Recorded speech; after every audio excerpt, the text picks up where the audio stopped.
Today on People Now, the fallout from Jussie Smollett's charges being dropped continues as his lawyer speaks out. Rita Wilson opens up about how breast cancer inspired her new music. Plus, find out what she told hubby Tom Hanks after she was diagnosed. Waka Flocka and Tammy Rivera are talking trust and marriage and what happens when Waka thinks his daughter is listening to his music.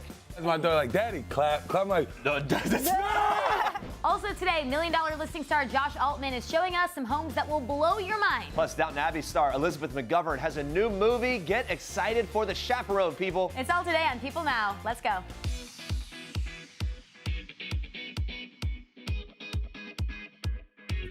Hey, good afternoon, everybody. Welcome to People Now. It's Thursday. We're making it here. This week's going really fast. Yeah, Friday's almost here. If you've been on Twitter in the past 24 hours or so like we have, you may have taken part in the wild internet debate regarding the slicing of bagels when one St. Louis man tweeted out this pic of how his city slices their bagels vertically. Twitter basically lost its mind. This story is also hard for me because I tend to say bagels, but I'm going to say bagels. We'll keep a tally throughout this story how many times it comes out. It's a Wisconsin regionalism thing. Anyway, we'll get to the debate ourselves later in the show. For now, we want to know your opinion on the bagel slicing. Good job. Is this totally messing up a good thing, or would you give it a try? Vote in our People poll, or just tweet us your answer with the hashtag PeopleNow. I mean, I'm just if it's a good bagel, who cares? But honestly, nobody slices them. I think it's weird. That way. It's weird. They go anyway. Yeah, we'll save that for later. We'll check in on the results and one celeb who is actually weighing in on this heated debate. But for now, here's what you need to know and what's trending today. Watch. Is it your position that he is, in fact, factually innocent? Absolutely, no question. He didn't stage his own hate crime? No? No, absolutely not. He didn't send a letter, a fake death threat letter to himself?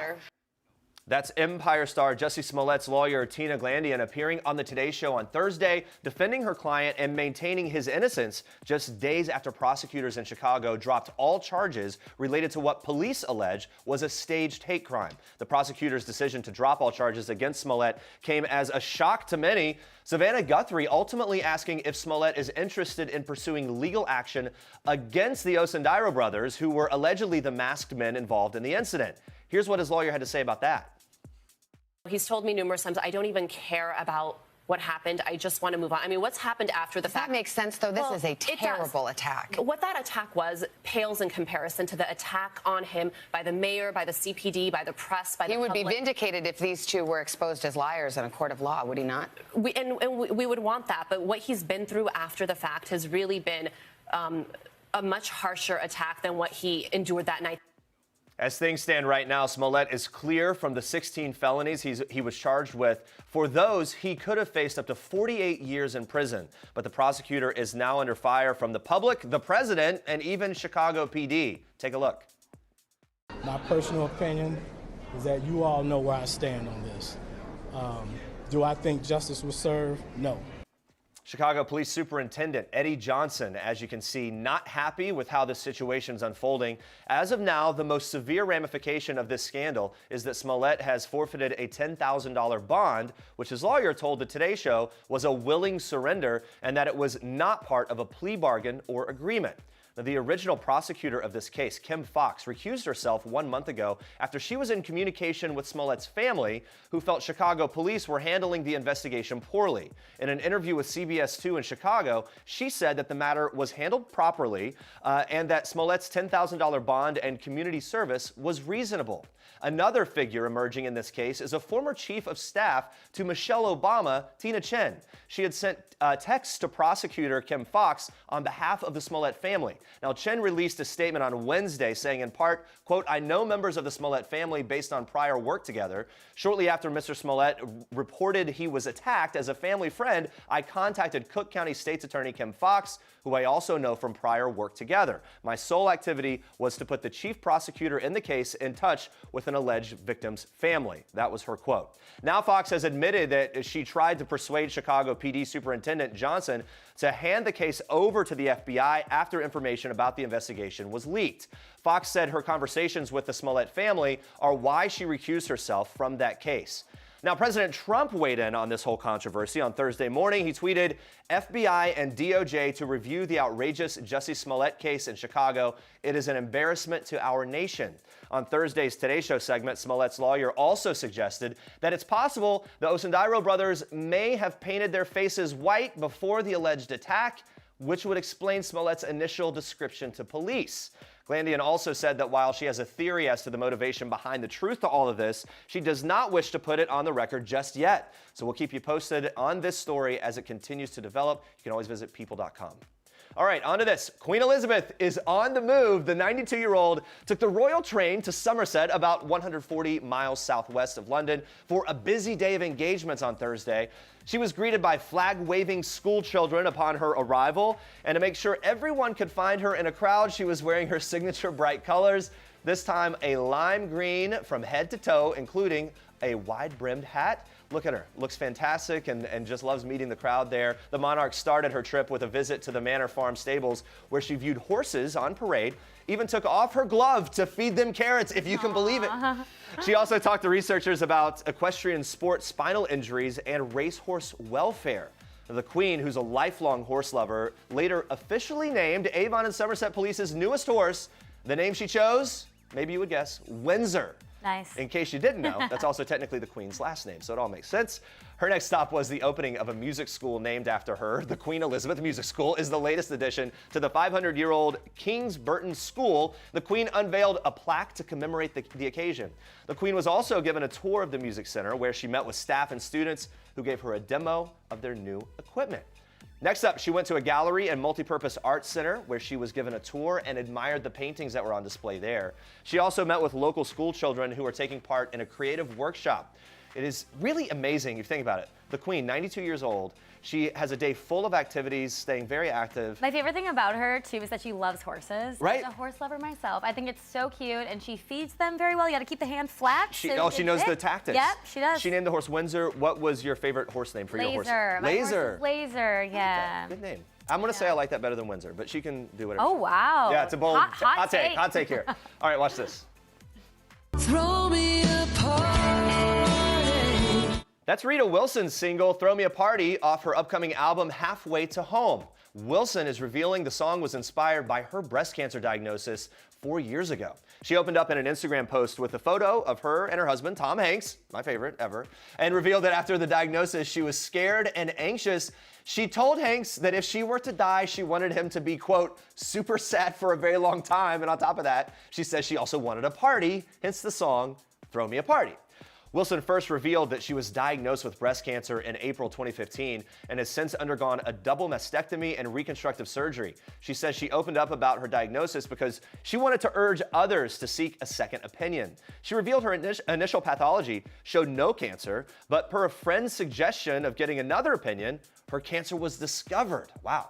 Wilson told People in a statement after her surgery that she feels, quote, blessed to have a loving, supportive husband, family, friends, and doctors that she says, I am the beneficiary of advances in the field of breast cancer and reconstruction. I'm getting better every day and look forward to renewed health. That was her quote. In the time since her diagnosis, Wilson has been focused on her music career, and her fourth studio album will be available March 29th. Really excited for that. Yeah, I like her attitude about everything as well. We saw her at the CMA Awards not long ago, and she was really pumped to kind of dive into more of the music scene. The people in the country world absolutely loved her. Yeah. So excited to hear more from her. Yeah. And you have more for us in Star Trek. I do. We are kicking off Star Trek today with a little love Atlanta style.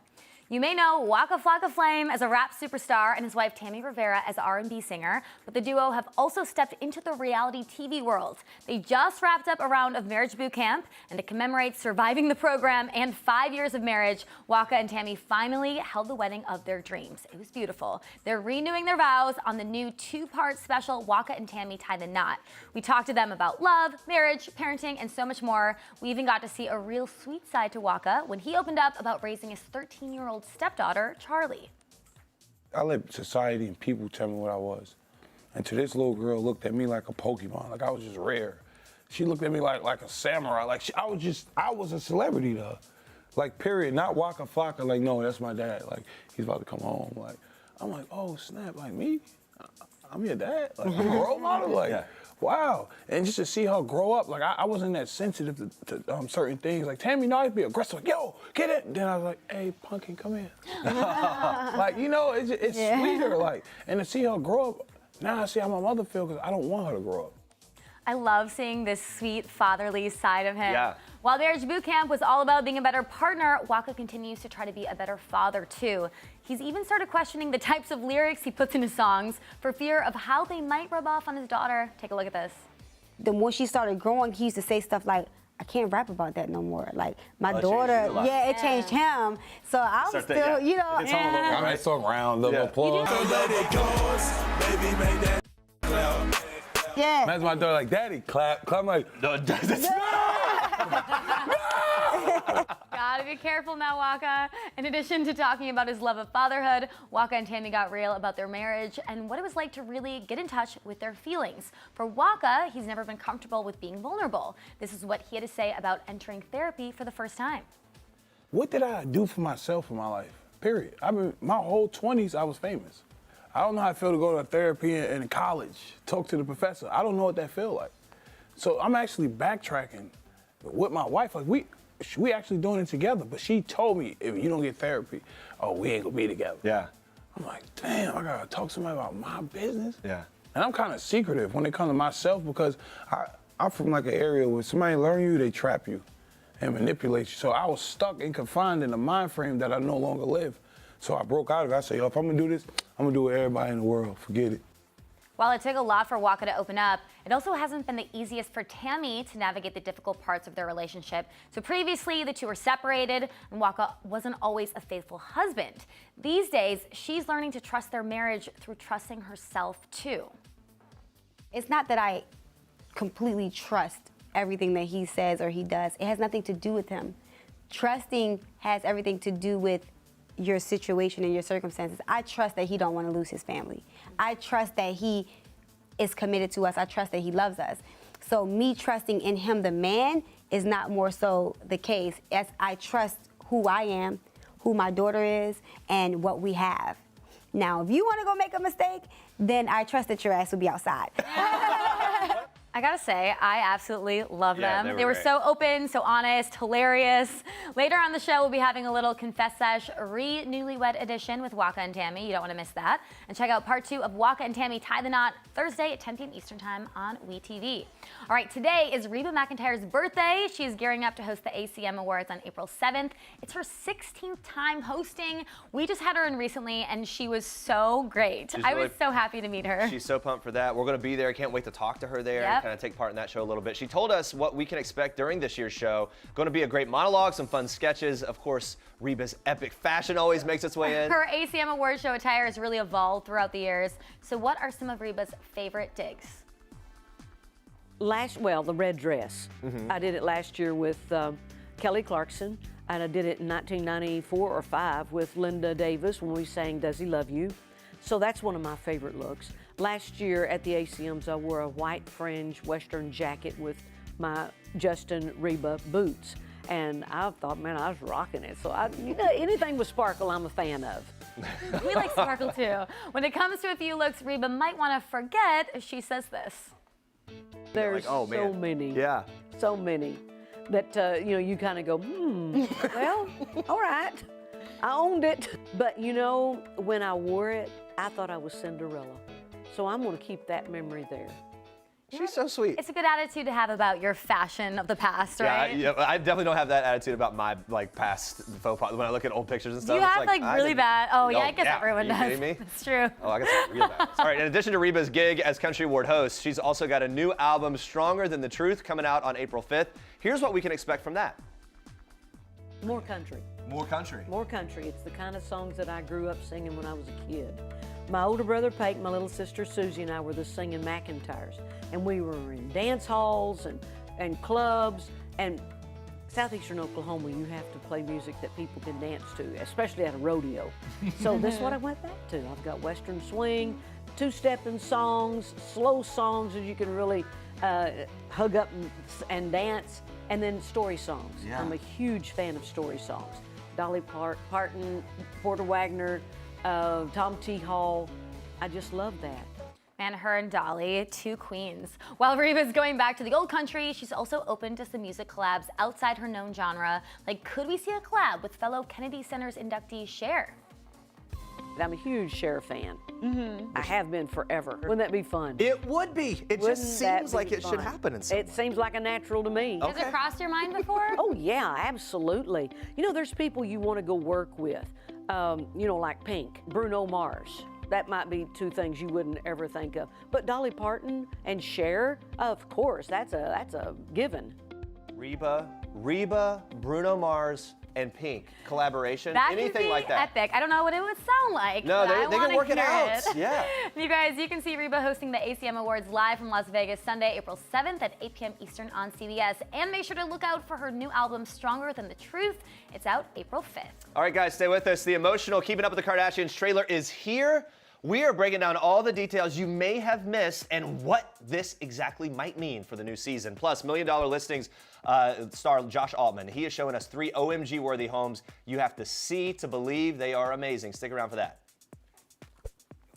All right, it was business as usual for Wendy Williams on Wednesday afternoon as she taped the Wendy Williams show just 2 days after being hospitalized. So Wendy was hospitalized Monday afternoon when she was reportedly found drunk after leaving a sober living house. She returned to work, made no mention of the health scare or any of that event on her daytime talk show. Now, the show ran exactly the same as Williams sat down with her guest Waka Flocka Flame, Tammy Rivera. They're doing the rounds here. A week ago, Williams announced on her show that she'd been living in a sober house because of her struggles with addiction. So her relapse came just days after her husband, Kevin Hunter, gave an update on Wendy Williams' health to Entertainment Tonight. He, at that point, had said that she was doing well. Now, a lot of fans have started focusing some attention on her husband, Kevin, kind of wondering who he is and what they've been through, and they've been through a lot. Yeah, so to kind of back up a bit and break down their relationship, the pair met at a skating rink in 1994. They had a son, Kevin Jr. They had him together in 2000.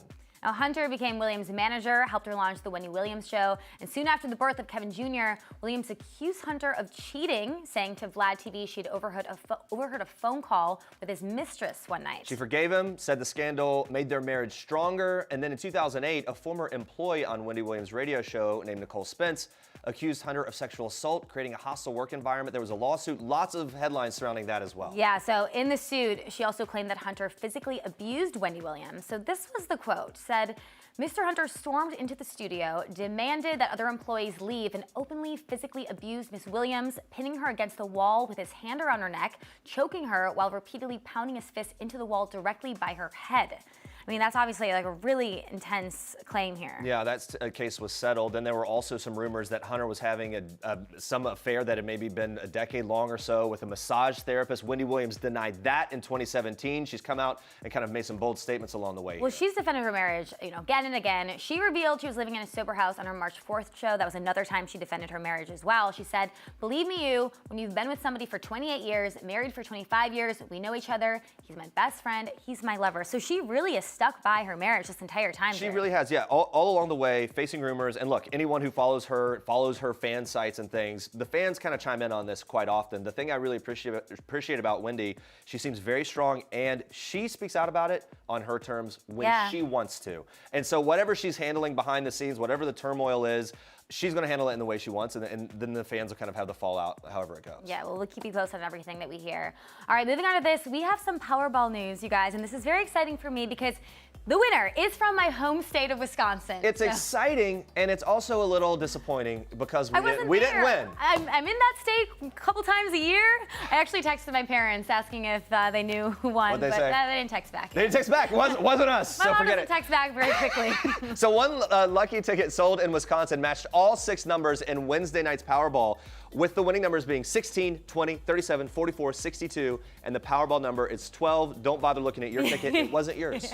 After really strong ticket sales, the final jackpot was an estimated $768 million. Can you imagine? Making it the 3rd largest jackpot in U.S. history. So here's the deal. The winner can decide they can take the $768 million paid out over 29 years, or they can just get a measly $477 million in cash. Not a big number at all. What are you doing? I think I'd want it right away, right? Yeah, take the lump. Because in my mind, I'm conspiracy theory. Like, what if they run out of money down the line? 20 years later, they stop paying. Want all that money. But, oh man, what would you spend that on? Well, Wisconsin's lottery director, Cindy Polzin, explained on Amazing Milestone Moment for the state in a news release, saying it is truly incredible to think that the winning ticket for this historic jackpot was sold in our own backyard. I'm extremely excited for the winners and for our state. This event puts us in the national spotlight and turns, get this, Wisconsin into Winconsin. Winconsin, everybody! That's Yeah, my favorite part of the press release. Winconsin. This was Wisconsin's 17th Powerball jackpot since 1988, tied for 6th on the all-time list of most frequent winning states. Then, look, 2 years almost down to the day from the last time Wisconsin hit the Powerball jackpot. That was on March 22nd, 2017, for $156 million. Isn't it crazy that happened almost exactly? I'm really proud of my state. I don't know. It's reported that 7 tickets won $1 million by matching all 5 white balls but missing the Powerball. 2 other tickets matched all 5 white balls, doubled the prize to $2 million because they included the power play option for an additional $1. Again, I'm just like, none of these are mine, so I know, sad to report. Don't worry, though, if you didn't win. The next drawing is Saturday with the jackpot resetting to $40 million. Congrats again to everyone in Wisconsin. You guys are killing it. All right, on to this. New Yorkers, beware. Have you seen this photo? So that's right. Those are bagels sliced like bread. Bagelgate. A man from St. Louis posted this on his Twitter account. Of course, went viral. I know you're probably shocked to hear that Twitter had a response. Would you ever order a bagel like this, though, sliced that way? I think it just ruins the whole experience for you, right? I think there's actually a legal statute against this in the city of New York. I'm not sure, but... Well, people from New York are especially upset about this, and everyone on Twitter tweeting their opinion. So let's take a look at some of these reactions. Today, I introduced my coworkers to the St. Louis secret. Well, that's the original. That's the original tweet, and then people are saying you should be ashamed of yourself. Officer, I would like to report a crime. Yeah, people aren't happy. Here's one more tweet, made us laugh. Take a look at this. At FBI, please handle this immediately. Someone actually tweeted the FBI, which I didn't know that you could do that. Oh, yeah. Like, I don't think the FBI is responding to this one. Yeah, obviously the queen of Twitter, Chrissy Teigen, she had to respond too. Let's see what she said. Vote no on prop slicing bagels. She later added, I mean, you can and should slice them once horizontally. Yeah, which I mean, we all agree with, right? I don't know if you noticed, but the bagels are from Panera. So what did they have to say? They actually tweeted and offered him free bagels for doing this. Hey, Alec, next time bagels are on us, slice however you'd like. Can you DM us? There you go. All right, we want to know your thoughts, guys, on Bagelgate 2019. Take a look. That is a terrible idea. Obviously, someone not from New York came up with that because why would you do that to a bagel? What is the point of eating a bagel that is sliced like bread? That is my thought. I feel like if I'm going to have a bagel, I don't want my bagel sliced like bread. I would just buy sliced bread. If I'm getting a bagel, I want it to be a clean slice through the middle, toasted, with a bunch of cream cheese on it. I don't want like thinly sliced bagel bread. I don't know. Who wants that? I do the chive and garlic cream cheese. What do you do? Just like the everything bagels. Everything bagel, yeah. Yeah, I mean, I'm lucky I even say the word correctly, but I had this entire time, so that's my thought on bagels. Yeah. All right. Anyway, you guys, thank you for sending in your tweets and giving your opinions. We've been asking what you think about the bagel slicing method in our People poll, so let's take one last look at this poll. Why mess up a good thing? That's right. Yeah. It works the way it works. 34% would say I'd give it a shot. I mean, God intended it one way, and that's that. Keep voting in our People poll, but now we move on to this. It just sucks it has to be so public. I'm not just a TV show. Like, this is my life. All right, you guys, let's get into this. The trailer for Keeping Up with the Kardashians, the next season, is out. A lot of drama. It's very intense. It's chill-inspiring from beginning to end, proving this season will be far from short on drama. Chill-inspiring. Got the chills, Jeremy. The trailer focuses mainly on an emotional Khloé Kardashian, leading to the question on everybody's mind. Will it include the Jordan Woods, Tristan Thompson cheating scandal? It's got to, right? I mean, it's said that season 16 was mostly finished filming before the news broke that Kylie's former BFF Jordan kissed the father of Khloé's daughter, True. However, I feel like now, because of the trailer, they definitely fit it in. Yeah, there are Easter eggs sprinkled throughout that hint that it might be included. I would predict that maybe they have gone back and added something, right? I mean, you know, Kris Jenner is like, we got to get this in. Put this stuff in and like add more to the story than maybe we've heard. Oh, yeah. That's my prediction, or maybe my hope and dream. I mean, early in the trailer, we see Khloé yelling into her phone, saying her family is ruined, and guess who pops up shortly after? Jordan does. That's right. That placement can't be random. No, no way. They know what they're doing. In that scene, we see Jordan seated for a meal with the family where Kris Jenner raises a toast to Jordan and Kylie. I don't know, maybe this is just a shady jab at Jordan in general. My guess is we're going to see some of these events play out towards the end of the season. I mean, you know they're going to play up how nice they are to Jordan, right. How much they've done for Jordan, just so then it makes it even worse when she stabs them in the back. There's no doubt that's going to happen. So if the Jordan and Tristan cheating scandal doesn't make it into the show, there's still the first Tristan cheating scandal that will probably continue to play out. That was back in April of 2018, just days before Khloé gave birth to their daughter. Photos and videos surfaced of Tristan getting cozy with other women. We remember so that. For sure gonna see hard to keep up. Let's get into more of the trailer. Another dramatic moment from the trailer was an emotional Kim Kardashian, who's seemingly upset about possibly moving to Chicago. She called it her breaking point. Well, if you remember, Kanye announced back in September he planned to move back to Chicago, but then we haven't really heard too much about that anymore. Yeah.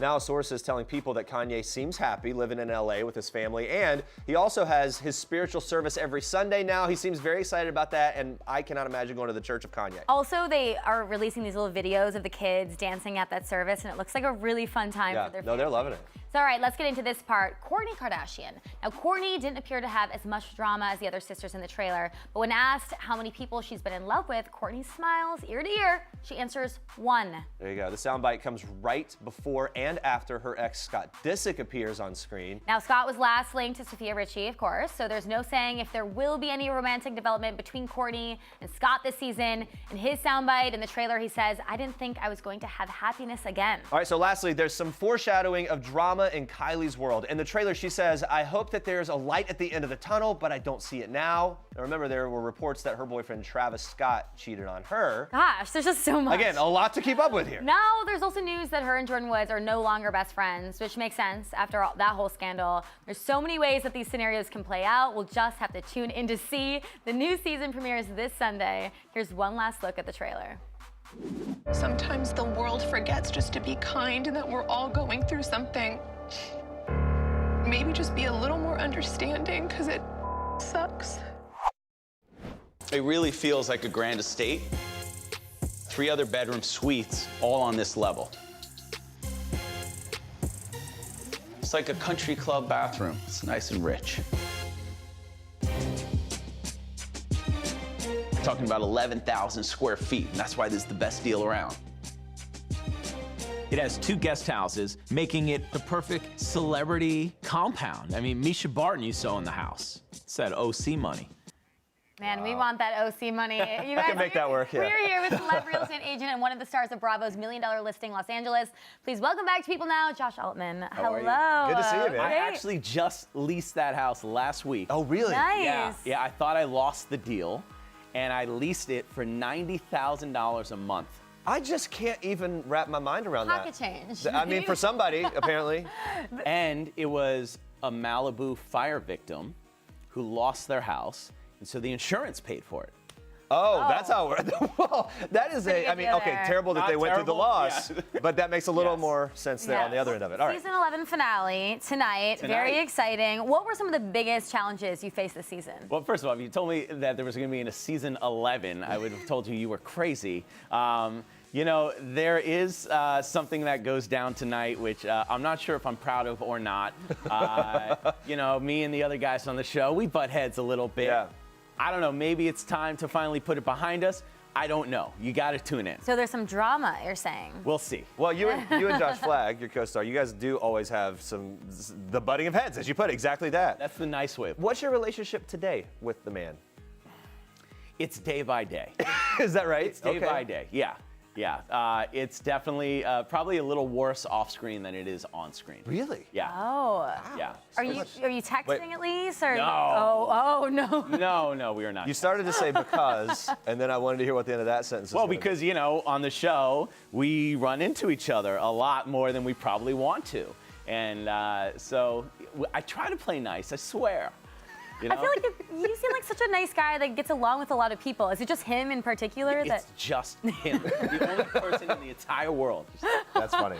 Okay, talk to me about when you're showing a house to somebody. What is the closing, like what's the room that usually hooks them? Oh, it's the kitchen, always. It is, right? Always, yeah. Yeah, the kitchen sells houses, especially nowadays because everybody congregates in the kitchen. So these kitchens have now become kitchen/living rooms, and that definitely sells the house every single time. Makes a lot of sense. Can you entertain there? Can people be there? That's what people want to have. Yeah. For me, though, that big bathroom you showed, like that. Oh, you like that? The country club bathroom, like just all that space can be in the tub I'll for a tell while. you, you know, people say the key to a happy marriage is separate bathrooms. Maybe that's what I'm getting at. But I don't know, because I'll be honest with you, the best time that I have with my wife is in the morning when we're alone and we're in the bathroom together because we share a bathroom. That's like our time. time. You're kind of like I'm not sure I talking, agree with it. There aren't little pet peeves of someone with the toothbrush Hey, leaving you it get on it the all. You get it all with us. Do you have your own sink at least? Well, there are cameras in the bathroom. Just kidding. Okay. Takes a turn. This takes a big turn. All right, we can learn all these tips and tricks. By the way, you've got this upcoming book, The Altman Close. You're revealing Yes. some of the advice, the real estate negotiation tactics. I wanted to know about, I guess, why now for this book, and then also how much has the game changed for you in terms of your strategy? Okay, this book was actually written because I was planning on training all of my agents that work for me. And so what I decided to do was, in a year time, I closed about 150 to 200 deals. I wrote down every single what I call golden hammer, which is the reason why I won the negotiation. I wrote it down, I set up the whole deal, and I put it on a piece of paper. After a year, I had about 200 pieces of paper. And so I gave it to my agents. My agents were like, oh my God, this is the greatest book. You got to do this. And that's how this book became. Why now? The market's interesting out there. So I think it's kind of that perfect time that you get on the top of your game, you become the ultimate closer. If it's not only for real estate agents, it's for buyers, sellers, investors, people who just you negotiate in life. Yeah. I negotiate with my wife all the time. Yeah, right. My daughter wins every negotiation. but, so anyways, I put it all together, and it's a great book. And if you want to be a closer, go buy the book. I like that. With the market always changing, are you noticing a surge in celeb real estate? What kind of homes are celebrities looking for? Man, I don't know if it's because, well, obviously because we live in LA, but I swear every day is a new celebrity looking, buying, selling. I just saw that Ellen DeGeneres just put this house back on the market that she just bought like 6 months ago. So she's the queen of real estate. But I don't know if the trends are changing, but I like to see what I like personally are these modern houses now becoming a lot more warm modern. Yeah. Cold, stark modern's out. The warm family modern's in. A little more character. Yeah. Right? Instead of this, like, Wait, can you explain that to me? What's the cold? What's the warm? So, museum modern is what we call them, as opposed to very earthy woods, but still modern feel. So it's just more I like that feel better. Let's talk about this. I like the warm. Yeah, I do too. That's great. A good trend. I won't be buying anything, but I like the idea of it. You show some of the coolest homes ever. Today, actually, we wanted to see some of the craziest houses that you've ever seen. Let's take a look at this first one that I believe you maybe pulled up for us. It's from Bliss Canyon. Oh my God, this house, when I pulled up to the listing appointment to this house, I literally lost my breath. I felt like I pulled up to the White House. That's a palace. This thing has a gun range in it. What? 35,000 square foot house. It was wild. I took a helicopter to the listing appointment on the show on this. Unbelievable. Believe it or not, yeah. I mean, what kind of person bought this or buys it? A lot of Overseas client. Oh, okay. Yeah. That's as much as I'm allowed to disclose. Got it. All right, let's see the next one. That one's very impressive. We have a home on Mulholland Drive next, though. So tell us a little bit about this. This looks home. museum modern to me. Yeah. So this actually, the guy who owned this invented the pacemaker. This was an incredible piece of architecture. My client bought it, changed his mind a week later, and then I resold it again for $17 million 60 days later. Wait, how does someone change their mind a week later? Wait, how about this? People change their mind. How about me, who has to make money on something, like make my client more money after they just bought it? Like, real estate doesn't go up in 30 days. I'm going to wait a few months. Sometimes. Yeah, the Ellen model. Wait 6 months. Yes. Yeah. Then you got it. All right, the final one here. This is on Shadow Hill. Let's talk about and look at this. This is about one of my dream homes right now. We're currently on the market, $26 million. Just your typical Beverly Hills indoor-outdoor flow, fully furnished, turnkey. Bring your toothbrush, or I'll even bring it for you. I like that one. Are those grass patios or is that turf? Yeah, turf. Okay. Turf is clean. Okay. That's it. Easy to like spray it off. Saves water. All right. That's my ideal one. That's something to aspire to. You're working with Omaze, right? We have a nice charity giveaway. Yeah, we're Tell us giving about away this. a house. Oh. We're giving away a $5 million house in Laguna. They called me up and they said, we want you to be the face of this. And I said, wait, let me get this straight. You're giving it away? And then I said, how much is it? They said 5. I said, I'll give you $3 million all cash right now. Just kidding. That's what we do on the show.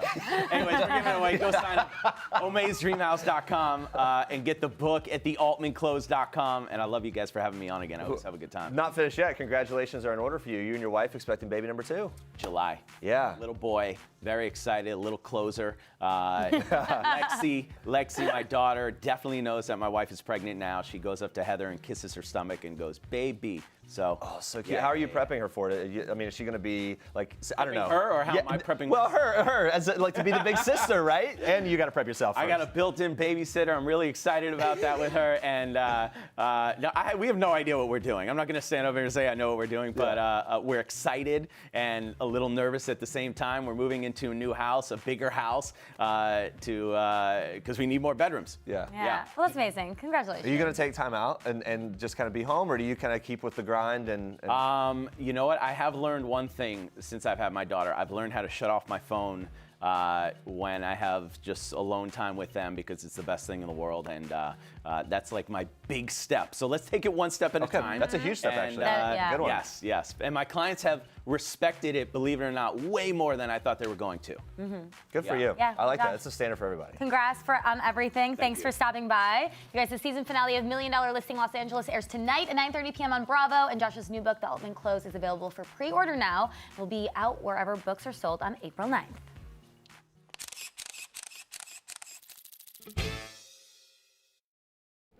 Does your mother know you want to join the company? Because she never mentioned it to me. I thought it was just a course to learn dance.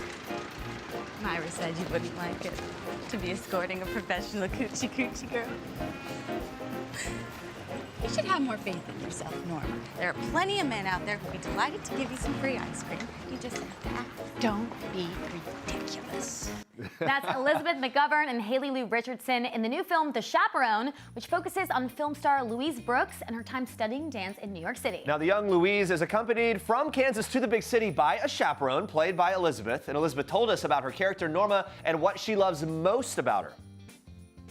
I love the fact that there are two characters. One who is revolutionary. She's a rebel. She's a poster child for change. That's Louise Brooks.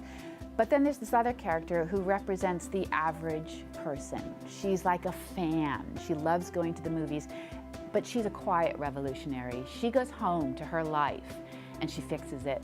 She doesn't make any waves. She doesn't hurt people.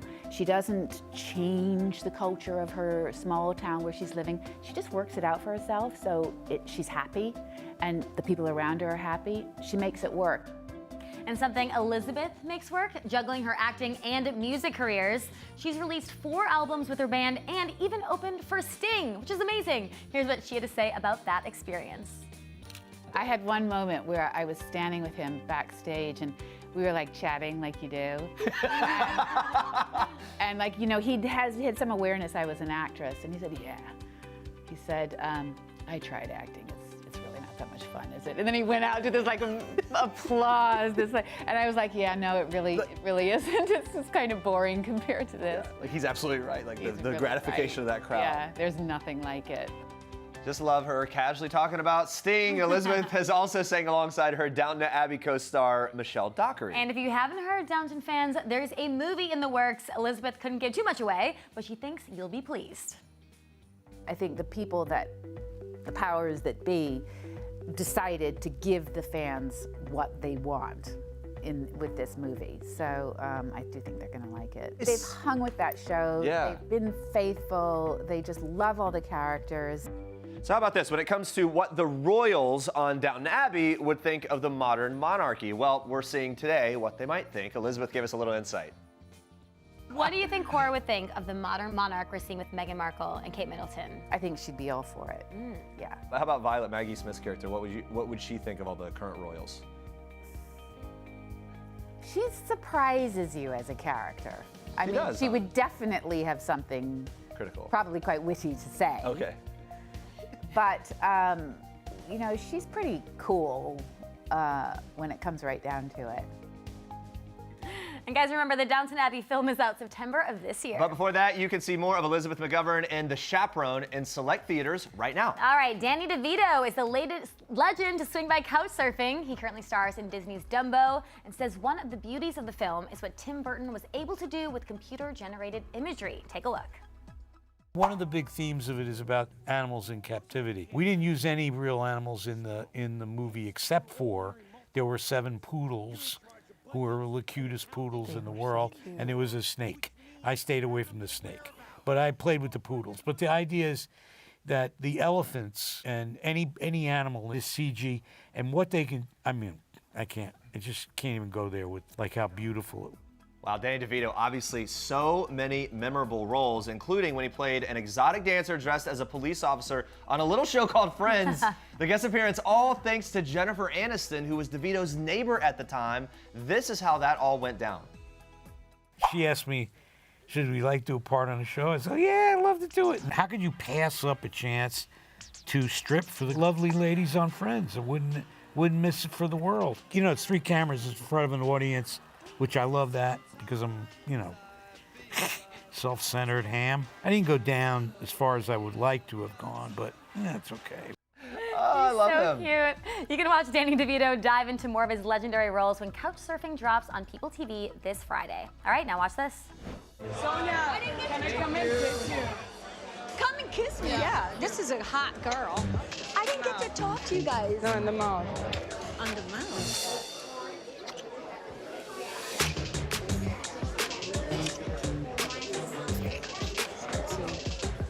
What's going on? Are they making out? What's happening? Who are they? Who is that girl?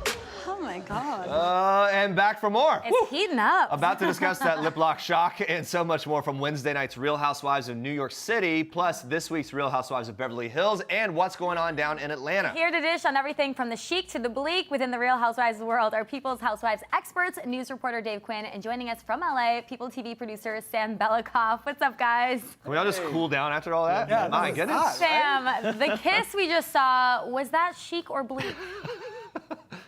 I think, like with all things Housewives, it's at the perfect intersection of chic and bleak.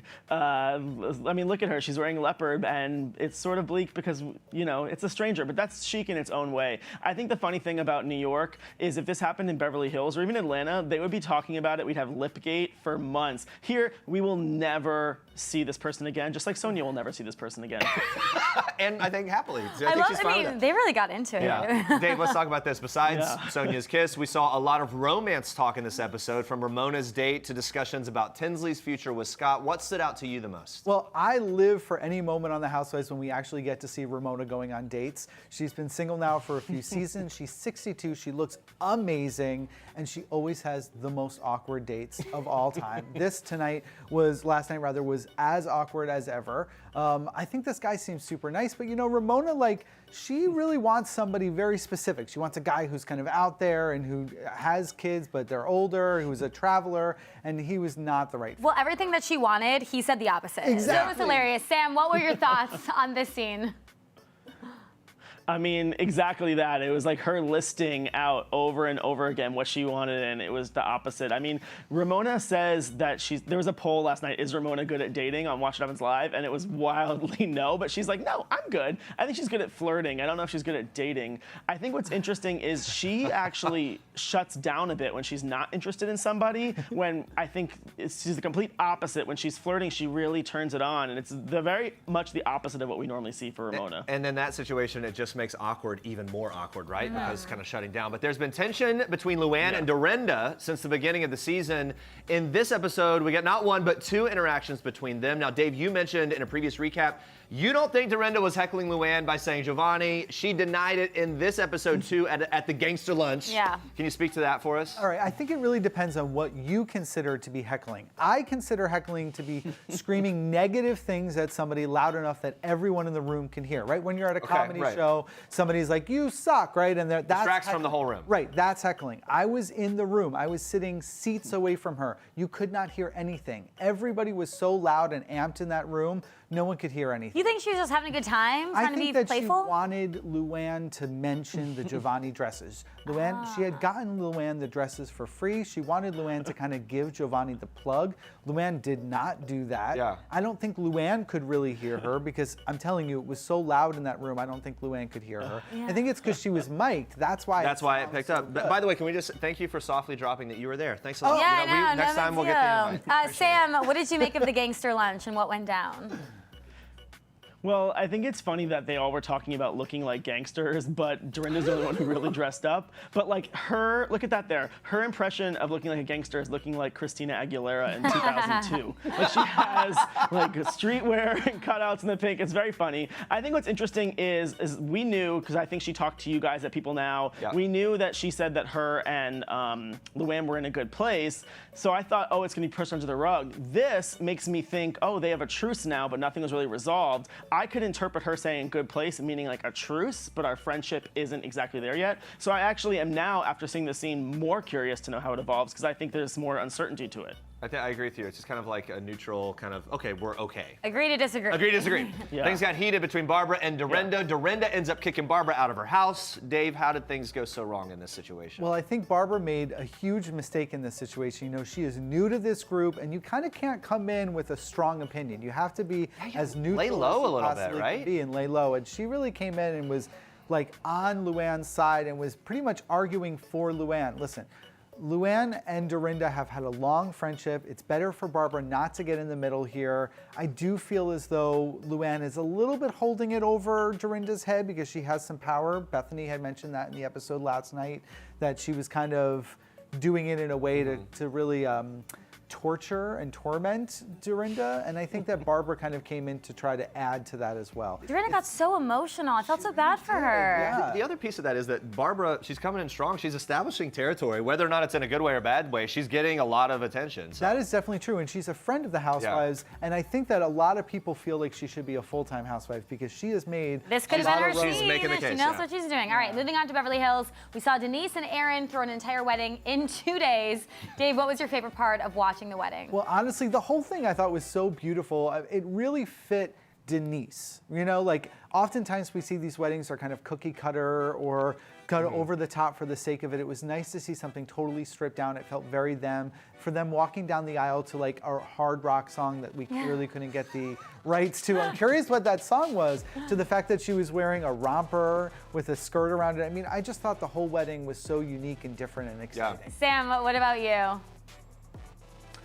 The song was actually, I think, Metallica. I just saw Denise just tweeted it. I forget which song it was. But that helicopter that you saw there, that was one of my favorite parts. I loved that Lisa Rinna was like, you know, that's my favorite photographer. And she's about to give him a wave, I think, right? Oh, there it is. She's like, hey. I mean, she loves being on camera. And her point was that, you know, if you're a star and you're not getting paparazzi, then you're not making it. I also loved that Lisa Vanderpump was very close with the women after all the Puppygate drama. I think it looked like it was swept under the rug, and I liked seeing Lisa in that light, breezy way. I mean, even here in this scene that you're watching, she, or maybe it was later, but there's a moment where she says something cheeky, and they were like, only Lisa could make a joke like that. Like, they actually like her, so it was nice to see them bonding in a time when they haven't been. You mentioned Puppygate for a minute. Should we skip it this week? No, of course we shouldn't, because we always have to dive into that. It seems better between Vanderpump and the ladies. Then the story gets out to the press. Sam, break down why this is a scandal.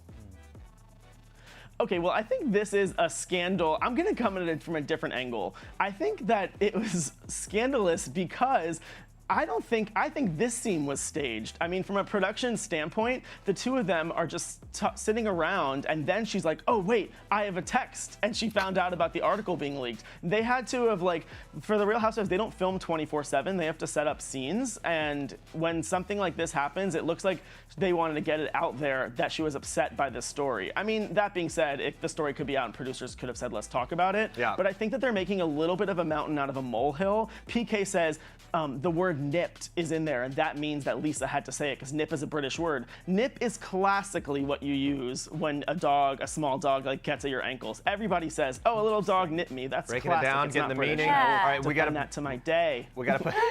We got to put that on the side for a second. We got to move on to this week's Real Housewives of Atlanta, which had a lot of the women talking about Eva's finances.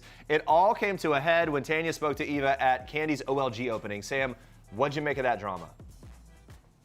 I think it's similar to like we were talking about Barbara butting in. I think that Tanya, Marlo, and Nene sat down and said, Nene was like, I'll be the one to talk to her, I'm closest. And then Tanya ends up going to talk to Eva before Nene arrives. I think that there is a part of her that's naive and wants to be a friend to Eva, but I think a big part of it was, you know, staking her claim in this group of ladies and providing some drama for the viewers and to her bosses at Bravo, to be honest. I really do think so. And Dave, what do you think? Should Tanya have told Eva? Well, Eva should have learned about that information directly from Nene, but Nene shouldn't have waited all this time. You know, I think that Tanya was smart to go in this moment, let Eva know, because she knew that it was an opportunity to really establish that friendship with Eva even stronger. If this was such a big deal to Nene, she should have picked up the phone right away and called Eva. I think Nene participated in a lot of the setup to kind of hurt Eva and then wanted to wash her hands clean of it. It wasn't really a cute move, honestly. So Eva's already stormed off. Nene decides she's going to try to reach out to her and get her to come back. Then this happens. Take a look. She told me that she doesn't want me to have on a mic. Eva's gonna kill me. Listen, Eva, whoever this lady, she's a horrible person. And she went to Marlo basically because she thought you and Marlo had some kind of little issue. Yeah, but the problem is that they don't understand the gravity of Oh, you know I know. security concerns. I know. I was with a f***ing cuckoo. To the point we've had conversations with Yeah, we got the FBI involved in his So we don't reveal our address. We have multiple addresses. Wow, Sam, what do you make of this? I love that moment from the Blair Witch Project that we just saw there. Basically, I think it's kind of funny. I mean, there's obviously serious things at play, but my fun takeaway from that is Nene was so upset that the cameramen went into her closet when they didn't want her to film there. It wasn't about Candy going in, it was about cameramen showing in. And then weeks later, Eva says, I want this off camera, I want this off mic, and she's actively going against those. I think it's pretty hypocritical, to be honest. All right, Dave, quickly, we heard in that clip, Eva explains her security issues to the women. Break down what's going on there. Well, I'm not having a lot of fun in this storyline because it's a pretty serious thing. Eva had been in a long-term relationship with a guy by the name of Kevin McCall. They fathered a child together and split in 2015.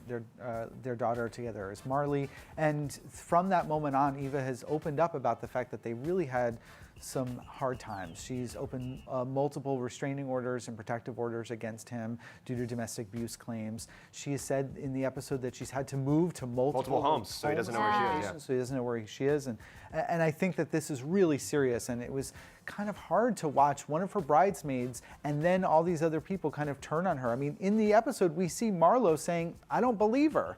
And that is hard for me. I mean, it is 2019. We can't be not believing women. All right, very really good. We're out tough of time, stuff. guys. All right, Dave, Sam, thank you so much for breaking down all the drama with us, as always. If you want to follow along with all the Real Housewives, make sure to watch Atlanta Sundays at 8, Beverly Hills Tuesdays at 9, New York City Wednesdays at 9, all on Bravo.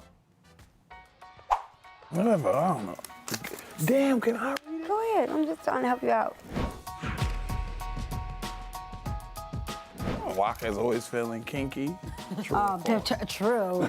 It says, describe the moment the garter got removed. Oh my goodness. Let me tell you about this man.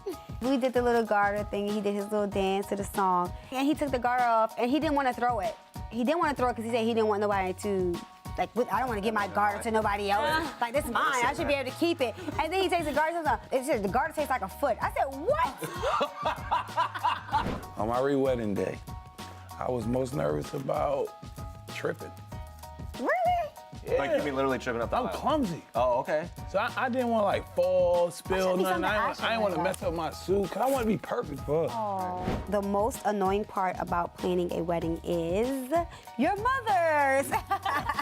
When we first met, was it more love or lust? I'm sure yours was lust. Yeah, it was. It was lust love. Tammy just, I don't know, man. It's just like, yo, that's your wife. Like I literally heard He it. was like, you're gonna be my wife. I wasn't high, I wasn't intoxicated, I was just nothing. High. But I seen her, and literally it's like a movie. It's like, ah. Great hearing from them. Coming up tomorrow, guys, a lot more coming up. Attention, BTS Army. The K-pop sensations are Entertainment Weekly's latest cover stars. They are talking favorite nicknames, go-to dance moves, and, of course, Ariana Grande. Plus, we're getting to know Taraji P. Henson and Sam Rockwell on a whole new level. We're putting the best of Enemies co-stars to the test. Thank you so much for watching. For now, we leave you with one last thing from Project Runway stars Christian Siriano and Carly Kloss. Bye. Bye, guys. Hey, I'm Christian Siriano. And I'm Carly Kloss. And this is one last thing. The last time I laughed so hard, I cried. I was at the Dior show in Paris, sitting next to Jennifer Lawrence, and she was hysterical. The last song I had stuck in my head, I think it was Rihanna, Who's That Chick, which no one really knows that song, but it's a great song. Ooh, the last show I binge watched was The Marvelous Mrs. Maisel. It's so Watched good. the whole thing in like a week. Rachel's amazing. It's so good. You're not late so often. just getting around. I mean, not getting around. The last dessert I ate, oh God, well, I'm on a cleanse, but I did have a chocolate mousse cake that had cherries and everything all over, and I ate the whole thing.